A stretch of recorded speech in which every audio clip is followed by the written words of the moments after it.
Hey, Packer fans, what's going on? Welcome to the Packers Trilogy podcast presented by the Wisconsin Sports Trilogy, the podcast for diehard Packer fans by diehard Packer fans. I am your host, Trevor. You can find me on Twitter at Bender_Trevor. Joining me on the other end of the computer is Tyler, aka T+. You can find Tyler on Twitter at Tyler Kurth. And we are first ever live stream for us. This is kind of a trial run for my draft stuff, which is going to be live streamed as well. So a little bit of a test run for me on this end, trying to figure everything out. So exciting stuff. And the draft stuff, unfortunately, is going to be coming a little bit faster than we would have liked. As I'm sure everyone knows that's listening now, listening to the podcast in the future, the Packers, unfortunately, had another disappointing NFC Championship game, and they lose 31-26 to the Tampa Bay Buccaneers. Before we go too far, Tyler, how are you doing? Man, I knew you were going to ask me that question. And in case you can't read it, I am drinking the greatest beer name of all time. And if you replace the word COVID with Packers, that's currently how I'm feeling because...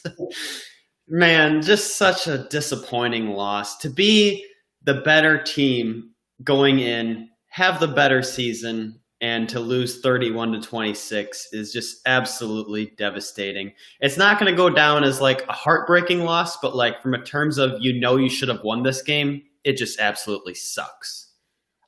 And I actually disagree with you. I do think this is a heartbreaking loss. This is a game that the opportunities were there, and they were plentiful, in my opinion. There was so many opportunities for this team to take over this game. We talked about this, Tyler and I did. We talked about this, and we could have and probably should have had the lead going into halftime. And the Packers were down 21-10. The Aaron Jones fumble happens, and all of a sudden it's 28-10, and boom, it's like week 6 of this year and NFC Championship game of last year all over again. That's what it felt like.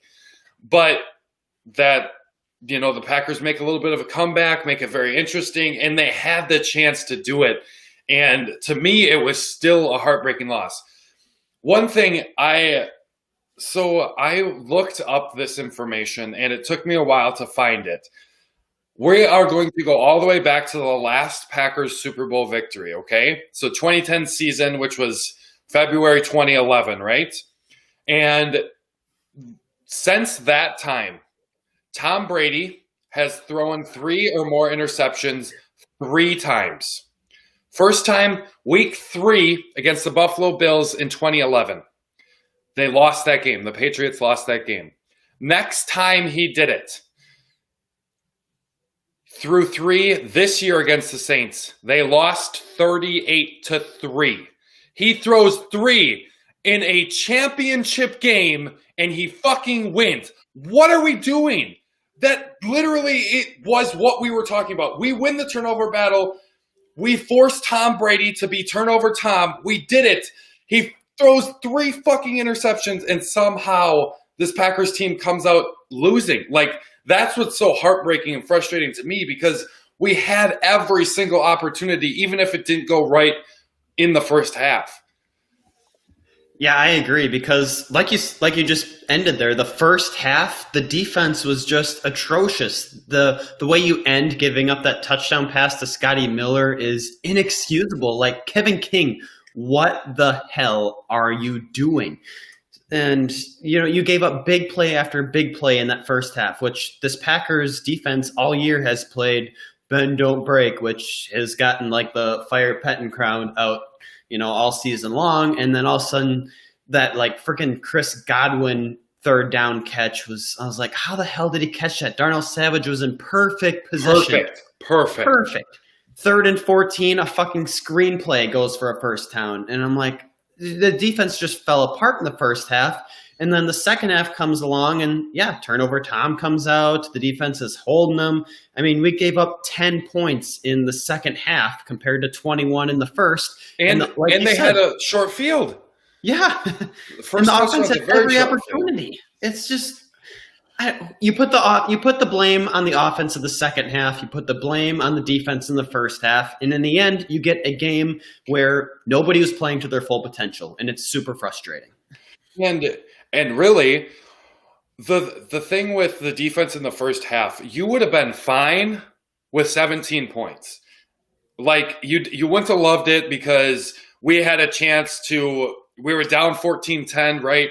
Aaron Rodgers throws the pick. We had a chance to double up there. We had a chance for, 7 then 7, or 3 then 3, or 3 then 7, 7 then 3, whatever it was, whatever we were doubling up on. We had a chance for it in that last few minutes of the first half. We had the chance. And then the interception happens, and you're like, the way it happens, the Bucs get a magical 2 seconds on the clock to try to throw it deep to the end zone.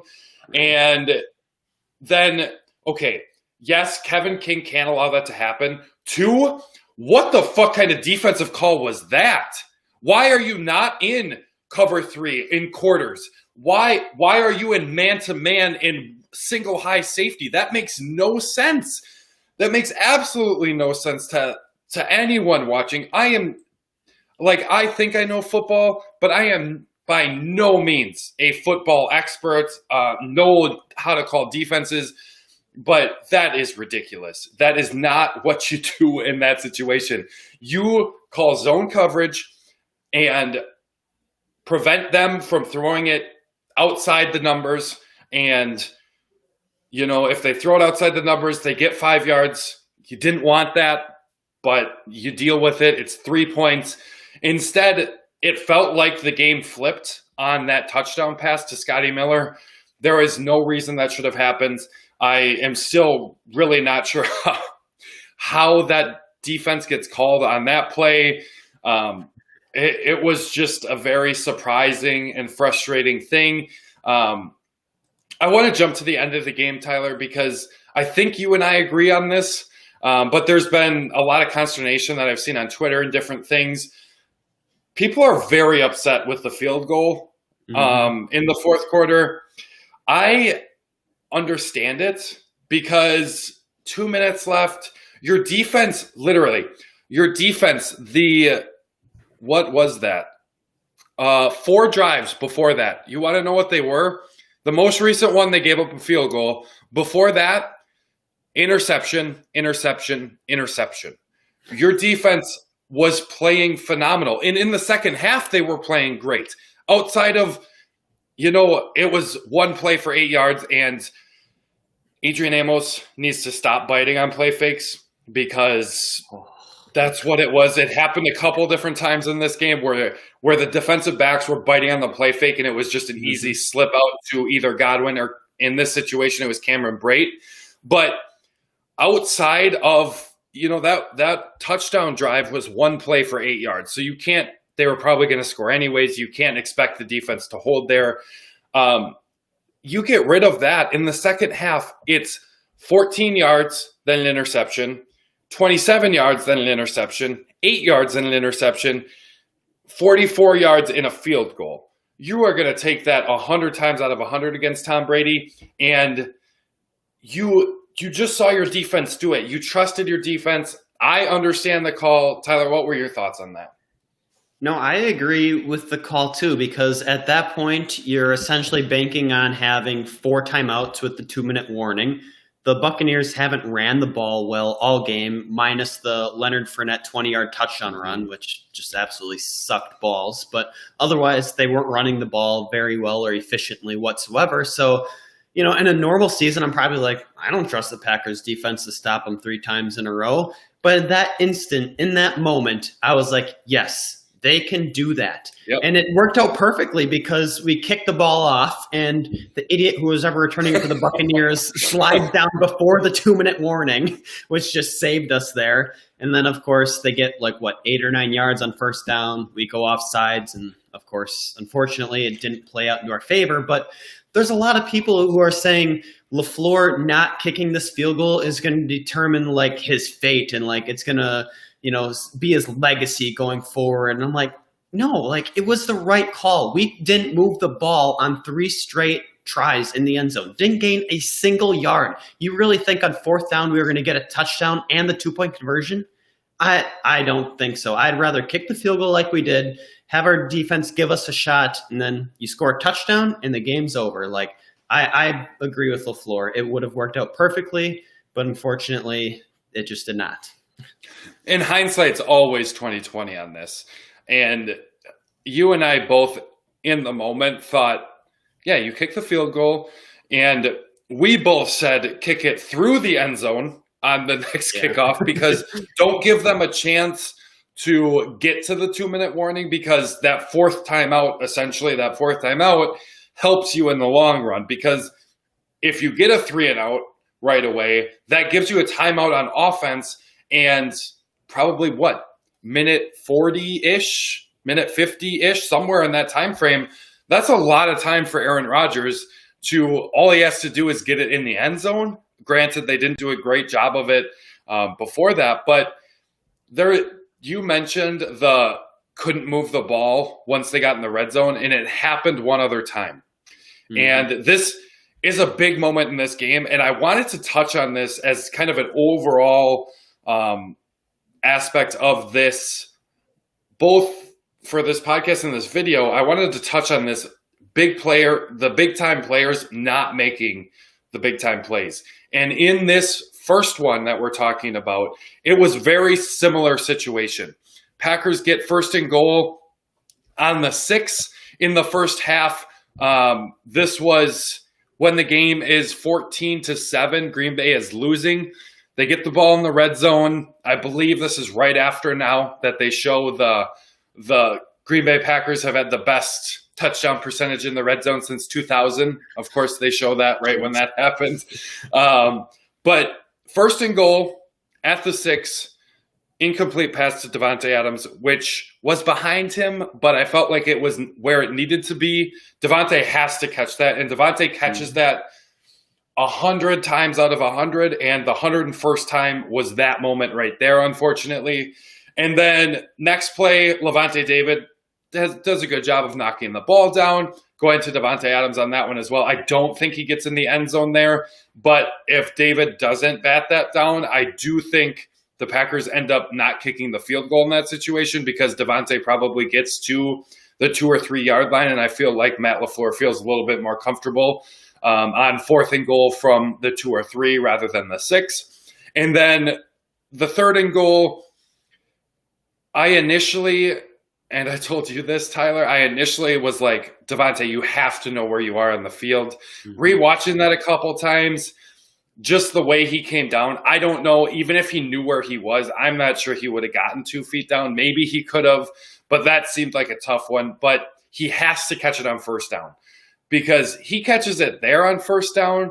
That's an additional 4 points that the Packers are losing out on. And then EQ doesn't drop the 2-point conversion, or they just kick the field goal instead of it because of Davante Adams getting that touchdown, not the field goal.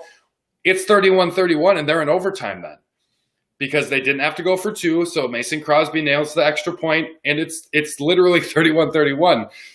Granted, the Bucs got the ball back with 2 minutes left on the clock. Maybe they score, whatever. But that is a big moment in this game. And that's not the only one that big players missed on in this game. Overall, how did you feel about Davante in this game? I thought he was his elusive self, but that big play where he dropped that on 1st and goal was just backbreaking for this Packers team. Yeah, and you could see the frustration on his face after that, because I was in the first half yet, and like it was just boiling because we didn't score on our first possession like we normally do. We're one of the best at that, and the Buccaneers were making it look easy. They're just going down scoring points at will.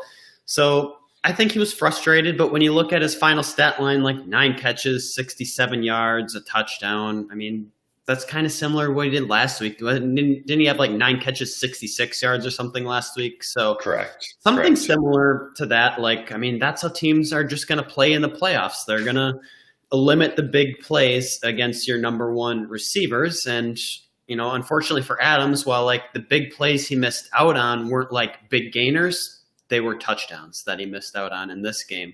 Thankfully, like MVS had a tremendous game. That first touchdown, coming to the ball, breaking free, and going. And he came up with some really good catches today.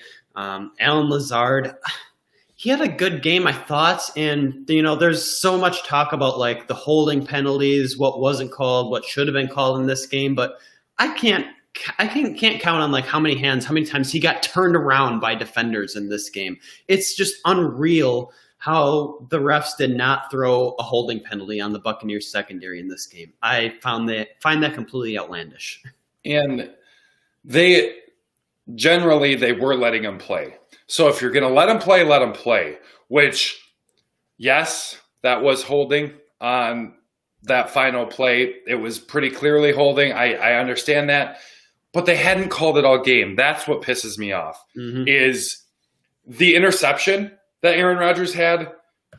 Holding caused that interception. It wasn't as blatant or as clear, but it was holding. So if you're going to call it at the end of the game, you damn well better fucking call it when literally an interception is caused by it. I don't think it was a good decision to throw that ball in the first place, but if there wasn't holding, would it have been a completion? I trust Aaron Rodgers because I saw him throw another throw later in the game. I don't remember exactly what it was, but I know I told you, Tyler, that it was like, that was 2011 Aaron Rodgers. Just like, I know I can put it in this, 2-inch by 2-inch window. I know I can put it there, and that's the only place it can be put. And he did it. So I feel like that might have been similar. Outside of that interception, I thought Aaron Rodgers played a pretty solid game. There was at least one throw in particular I remember to MVS that he just missed. MVS had 4 receptions, 155 yards. That's 28.8. He did his job. On 6 targets, I don't remember the other one. I remember one overthrow from Rodgers. I don't remember the other one. I do not think MVS had anything close to a drop. He did his job in this game. He had a great game.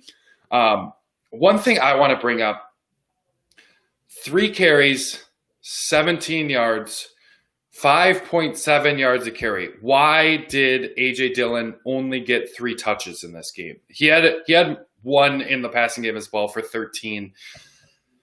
Why wasn't, when Aaron Jones was out the whole second half, I get we were down, but in the fourth quarter, we were in this football game. We didn't have to just throw the football. And A.J. Dillon literally said, I'll put my team on my back, or in this case, I'll put the other team on my back and carry us, because he did that on one play for what should have been a 0-yard gain. He ended up getting 6. I think we'll credit MVS for an extra yard. So A.J. Dillon just took this guy on his back for 5, and we'll give MVS the assist for the extra yard on that one for a 6-yard gain. But it felt like they had no answer for him. I literally remember all 3 of his runs, and every single one of his runs, he got extra yardage after what the blocking gave him. His short yard, he got 2 yards on one of his runs. He had a jump cut to get him that 2 yards. His 9-yard carry was another one where he was kind of carrying a defender or running through a defender to get an extra yard or 2 on that one. And then the other run I mentioned where he literally carried someone on his back for 6 yards. That, like, to me, why isn't he getting more opportunity? I saw him in pass protection picking up blitzes, specifically on, I don't know if it was Levante David or Devin White, but it was a linebacker coming up the middle. I remember him picking up blitzes. He was running the ball well. He caught the ball when it was thrown to him. Again, 1 target, 1 reception for 13 yards. He did his job. And when Aaron Jones is out, I get Jamal Williams is the more safe player. You know what you're going to get from Jamal Williams. But A.J. Dillon was playing well. I hope we see more of him next year. I'm sure we will. But to me, I just wanted more A.J. Dillon because I thought he was having a good game in very limited opportunities. Yeah, I agree.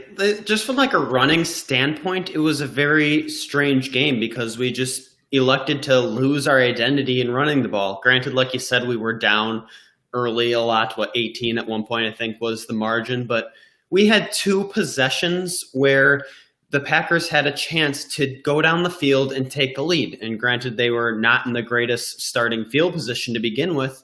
But that first drive after it would have been, I think, the second Brady interception, we go 3 and out, all 3 passes. The next drive after that, I don't even think we run the ball again either. So it's like, it's frustrating, or we run the ball 2 times in that second drive. So it's frustrating in the fact that, yeah, Aaron Rodgers threw the ball a crap ton. Like statistically, sure, it looks good, but like that's not who we were all season. Like that's the biggest thing for me out of this game is you had the chance to run the ball. I know we weren't doing it very well, but play action was working all game. Those runs will break free eventually.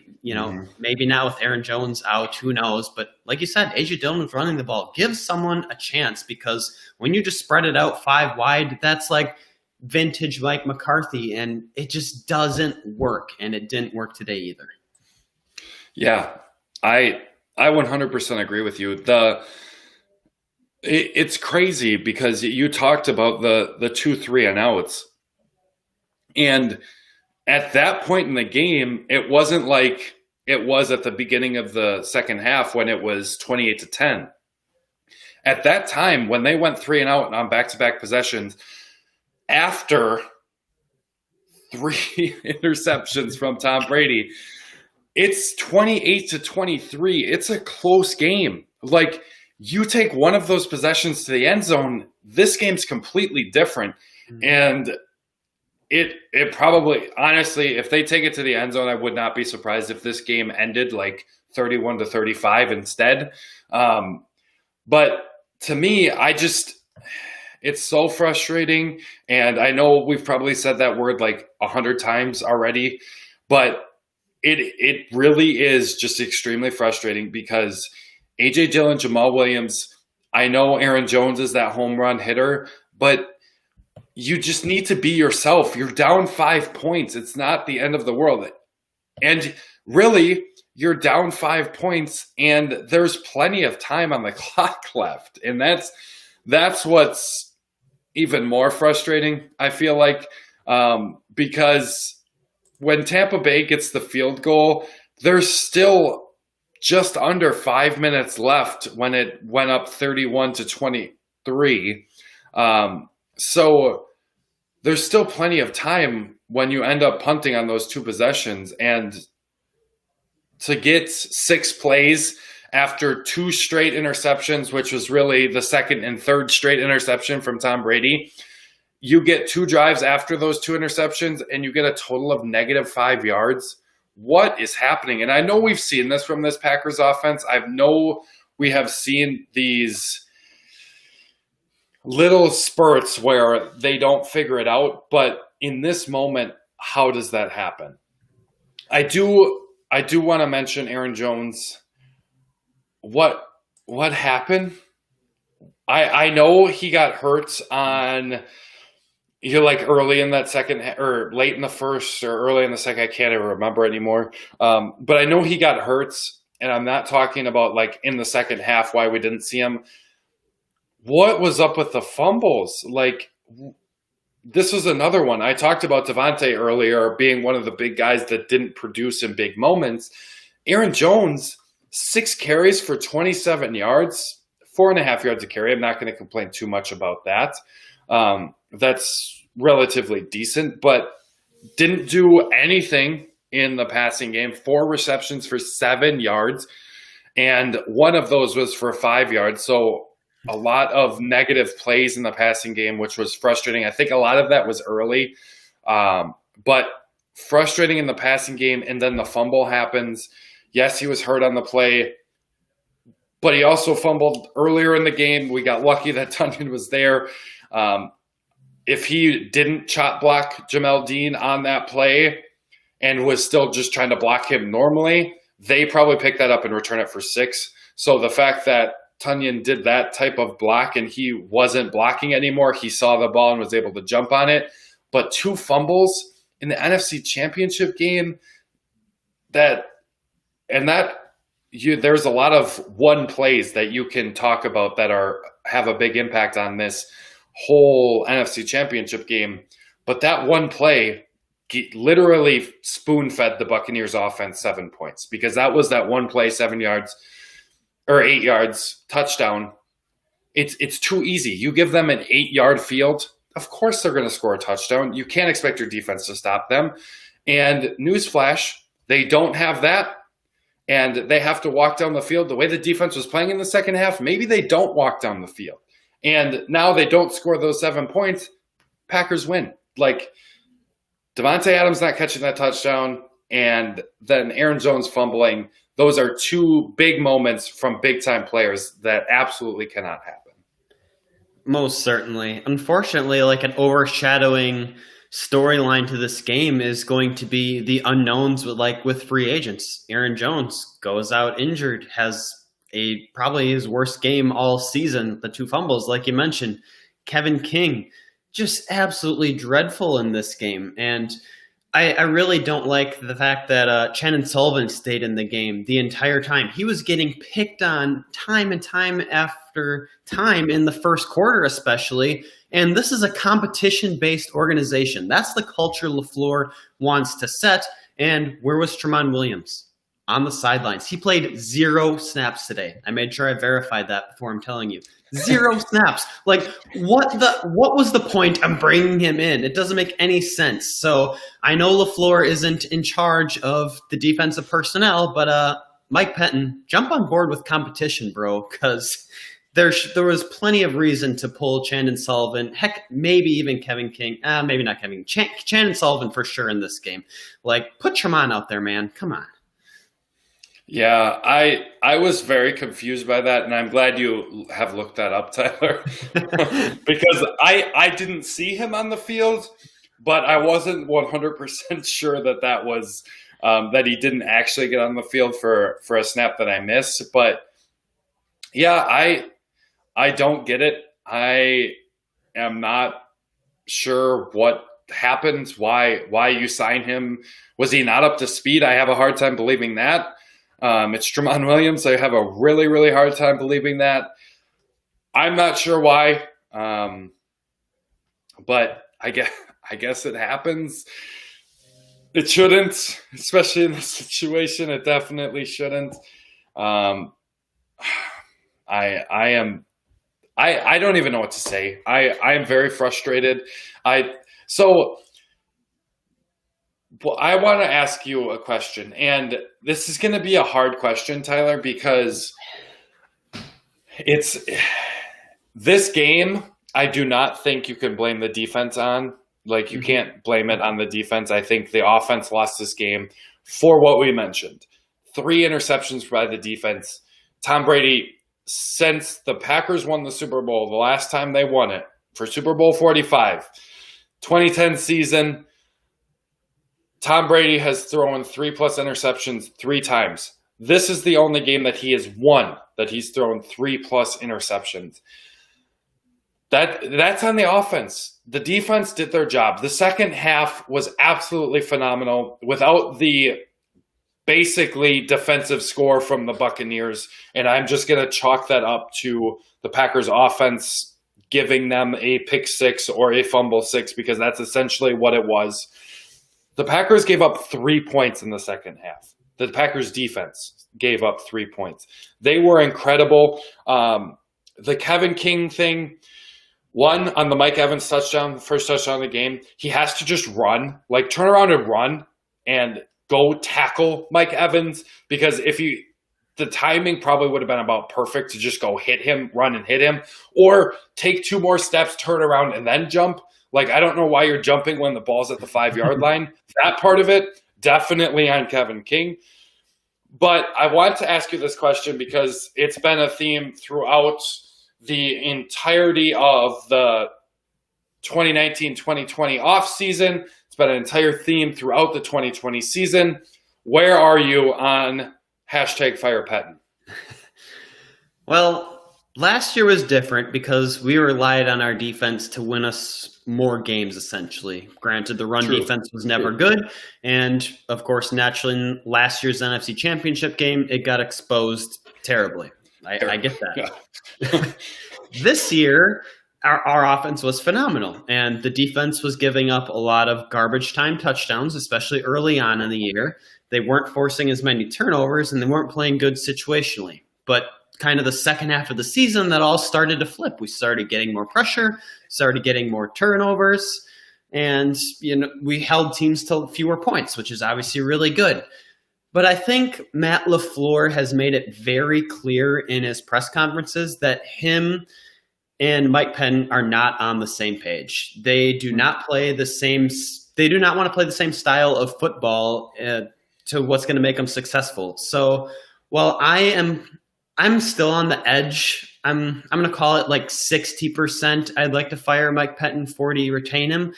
I think because I think Matt LaFleur feels so strongly that Penn should not be here. I'm going to say he's fired. He's not coming back next year. That's my quick take on it.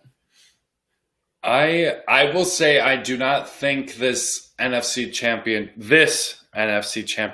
game lost him his job and is going to make him fire. I do think that the whole and the 2019, well, really it happened in 2020, but the 2019 season's NFC Championship, that is going to be a big part of it.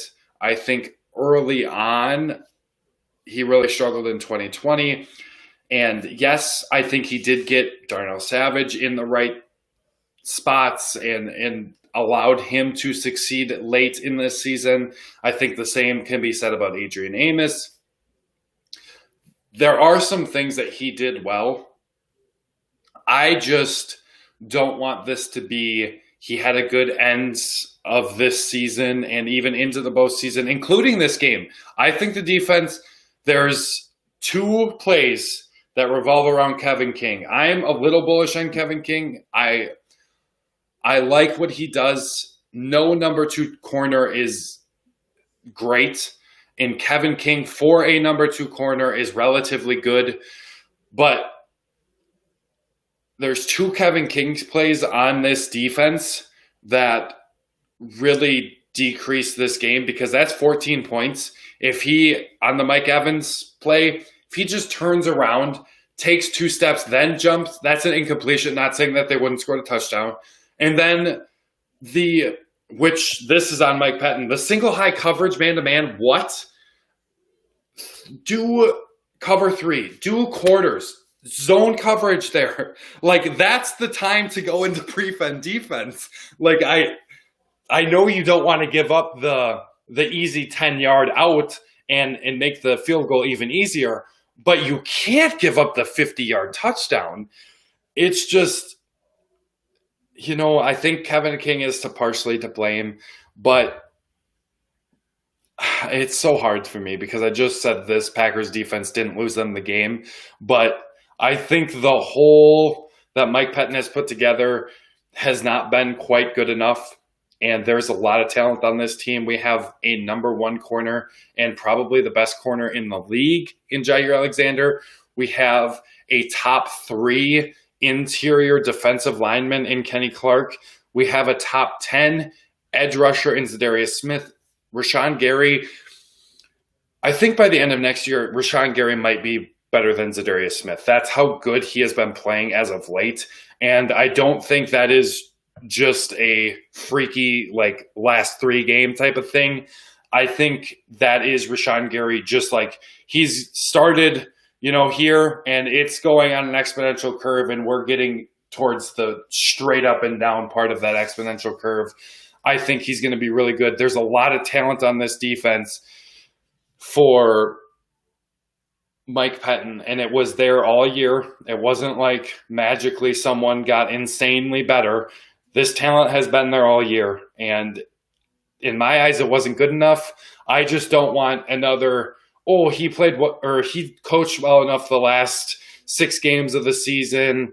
The NFC Championship game, like I just said, was not on Mike Pettin, but I don't want it to be another instance where we keep a defensive coordinator too long, like we kept Dom Capers too long, because I get the continuity. I get they like Mike Pettin, but let's get some new blood in there. Let's figure something else out. Maybe it's Mike Smith. That guy is a genius as well. I love him. I don't know if that's an easy transition. I don't know if that's the right time to transition him from outside linebackers coach to defensive coordinator. I love him as a coach. Jerry Gray on this staff. There's a lot of things to like about this defense, and I just don't think Mike Pettin is getting quite enough out of it to keep his job. And that's what we need at this point. That is everything we need at this point. Right, because like Mike Pettin, it felt like early on, like he was coming up with all these exotic blitz packages and getting pressure. It was obsolete this year. It was like, okay, Z, Preston, go do your thing, like go get the quarterback, and like it just didn't work most of the season. So I agree. We needed a new mind in there to kind of freshen things up a little bit. The players are good. Granted, I'm not going to put Amos and Alexander biting on play actions like they did in today's game on Mike Pettin. That's not fair because that happened. That was on the players. But to like all season long, it was just, let's sag guys off the line. We'll rush the 4 and nobody's going to get home. So I get it from a Fire Pettin standpoint. That's very frustrating. So I think I just bumped myself up to 75% Fire Pettin. That's where I'm standing. Yeah, and I think he's a good coach. I thought it was a great hire a few years ago. I think that it's all run its course. I think Matt LaFleur is the guy, and he needs to come and get his guy here. Mm-hmm. And I don't know who that is. Is it Mike Smith? I don't know. I'd have to take a deep dive into potential defensive coordinator replacements, but that's not what this podcast is about, so I'm not going to worry about that at this time. Do you have anything else that you want to say, Tyler, about this game? We mentioned the frustrating plays by Devontae Adams, Aaron Jones. Is there any other frustrating plays you want to mention? Is there any other players that did an extremely good job that we haven't mentioned yet? I'll just try and summarize my final thoughts on the game as a whole. I guess I would just put it as the Packers, I think, were the better team. The Buccaneers, credit to them, they went out, they made big plays. Some of it was on the Packers players' faults today. Some of it was on Mike Pettin. The Packers kind of lost their identity. I mean, Aaron Rodgers, when's the last time he's thrown 48 passes in a game? That has probably been quite a few years since then. Granted they were down, but I think they kind of got lost in their identity today, and they weren't able to come up with the same amount of plays offensively than what we had seen because they were just trying to force the issue a little bit too much, and that's how you only put up 26 points as the number one offense or close to number one offense in the league. You can't come up flat in a game like this. Granted, both sides of the ball are to blame. So I'm going to kind of leave it as everyone's to blame in this game. Nobody played up to their expectations, so that's how we lost today.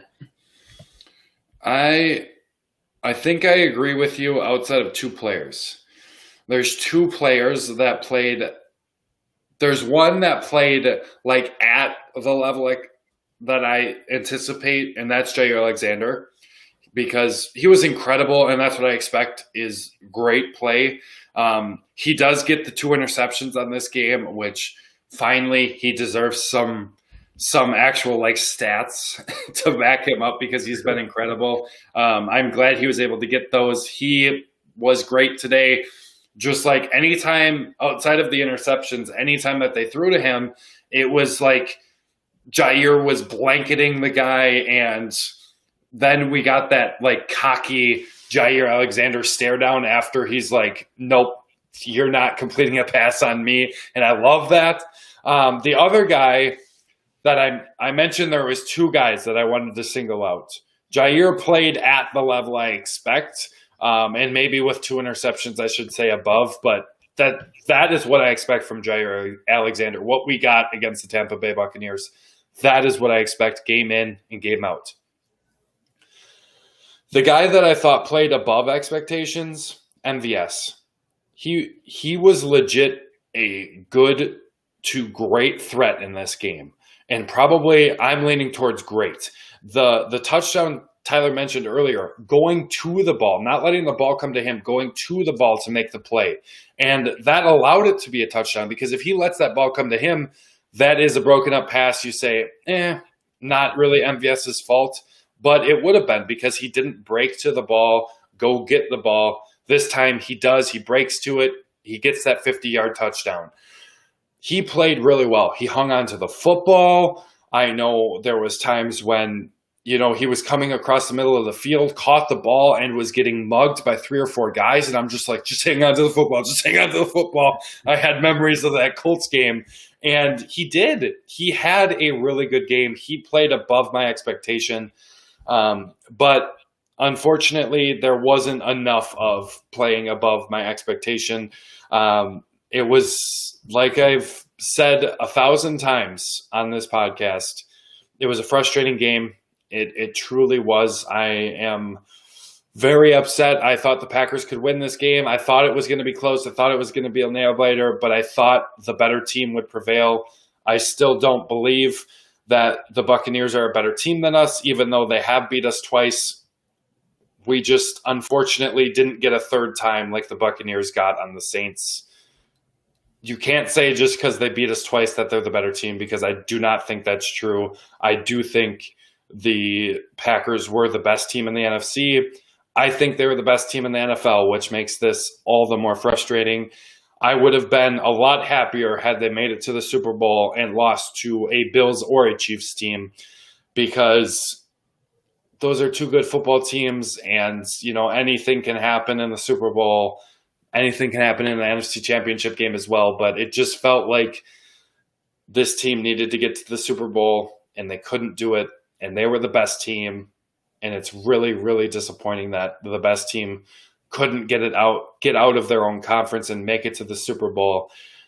And that's going to be it for us. Like we kind of teased at the beginning of this video and podcast, that means because of the disappointing playoff exit, that means draft stuff is going to be coming sooner. I have been excited to start doing some draft stuff. I am all in on the draft this year. I probably know more players than I have ever known in as far as prospects in the NFL draft. I would be surprised if we got past if we got through day 2 of the NFL draft and there was someone that was taken that I don't know of. So I'm excited. I'm hoping to give some, breakdowns. I think I want to start with some prospect breakdowns to look at key positions of need for the Packers in the first round. Then we'll branch off, do second, third round. We'll do some mock drafts. So make sure you're checking out the YouTube channel. We'll be streaming them to Twitter as well, like we're doing in this instance. I hope you guys enjoyed this, and there's going to be a lot more content coming from us, so make sure you check us out on Twitter at trilogy_pod. We also post our content on Facebook and Instagram, and then on YouTube as well. Those are the best places to find all of our stuff. Again, Twitter and YouTube as of right now for the live stream for the draft stuff. I'm hoping to also get those up in podcast form. So make sure you're following us on all of the social channels, and you will be able to get all of our content. And until next time, go Pack Go. Hang in there, Packer fans. Drink a beer.